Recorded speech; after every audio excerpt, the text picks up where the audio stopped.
Let's have a look at the French newspapers now. Elena's with us here on set. There's been something called a socialist debate you may have spotted, and I suspect some of the newspapers may be mentioning it. Hello, Stuart. Yes, those last two socialist candidates to take on Nicolas Sarkozy at next year's presidential election did face off on telly last night, François Hollande and Martine Aubry, and it is, of course, on this morning's front pages. Libération today's got Hollande and Aubry, now it's serious.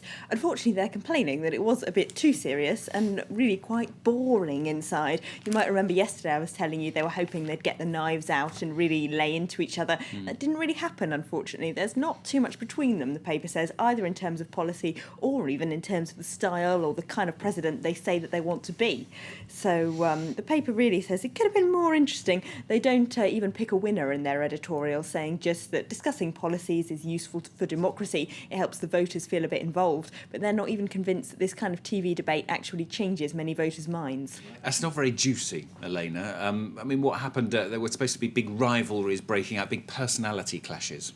Well, there is a slightly more gossipy article inside of Libération about Ségolène Royal. Of course, she was the big loser of last weekend's first round primary vote. She got just 7% of votes. She, of course, was the party's candidate against Nicolas Sarkozy back in 2007.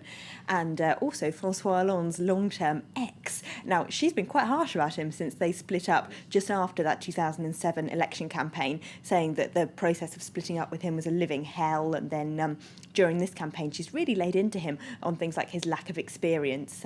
She hasn't pulled the punches, but now she's called on her supporters to back him. Why? Well, Libération thinks she might detest Martine Aubry even more after Aubry beat her to the place of becoming socialist leader at the party congress in 2008 by just 102 votes. So there are some personal rivalries in today's papers. I can't believe it. They all love each other, really. Honestly, they do. What about the other papers then? What do they say? Well, Le Figaro, obviously not particularly impressed with either candidate last night, really.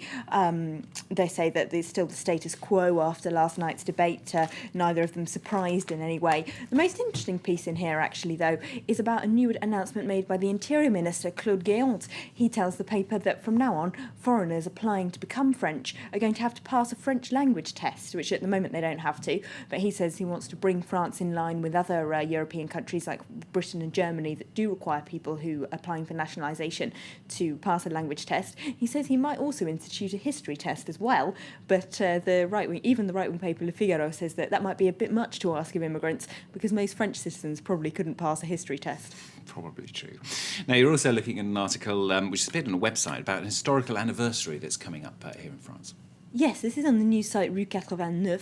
This is about the anniversary of the 17th of October 1961, which is when 300 Algerians were killed on a police crackdown on a demonstration they were having here in Paris against the then French occupation of Algeria. Hundreds more were injured and hurt in that massacre, which was a really very quite violent police crackdown. The article calls it a massacre that was organised by the very right-wing then Mayor of Paris, Maurice Papon, who was previously a bureaucrat under the Vichy regime who sent hundreds of Jews to Auschwitz. He was eventually tried for crimes against humanity in 1997 because of that, although the Algerian massacre wasn't mentioned in that trial. Now, the article says it's been forgotten by history, which shouldn't have been allowed to happen. They say it was one of the worst atrocities of France's colonial occupation of North Africa, and the government should be doing something to commemorate that 50th anniversary. Unfortunately, they're doing nothing. There's no official commemoration organised in Paris, and there's some quite shocking photos in this article as well of hundreds of bodies floating down the Seine after that 1961 massacre.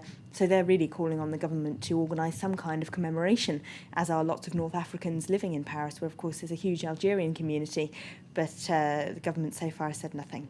OK, we shall see if there do turn out to be any kind of commemorations just under a week's time, in fact, isn't it, that anniversary? Elena, thanks very much. That's Elena with the French newspapers then here on France 24.